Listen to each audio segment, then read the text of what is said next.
Work agreements have already been given to publishers that have completed corrections.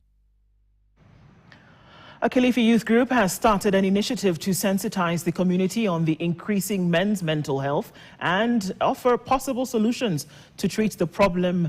The youth under the Mili Khavanya program seeks to reach more than 1,000 men across the country by the end of June with their signature mental hugs to identify and offer guidance and clearance and services to them. According to the founder of the initiative, Millicent Kayanga, 1 in every 10 men suffer mental health illness brought about by stress, hard economic times, and that they choose to launch the initiative during the World Father's Day as a way of appreciating the struggles fathers go through to bring up families.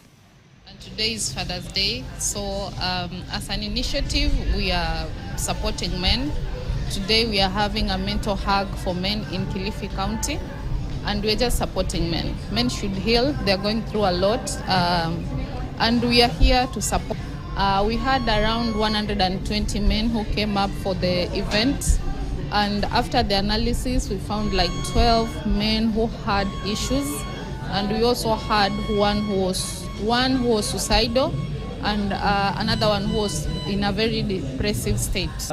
Safe disposal of used diapers. Tumeungana na MK initiative kwa mambo ya mental ya men being the mental men month, na pia leo being a Father's Day, tumeungana pamoja ili tulete wababa pamoja na pia tuwatembelee mahali pao pa kazi na wafili wako pamoja ili pia mioyo yao ionekane kuwa tuko pamoja na tuweze kuwasaidia mentally kwa sababu wanapitia mambo mengi.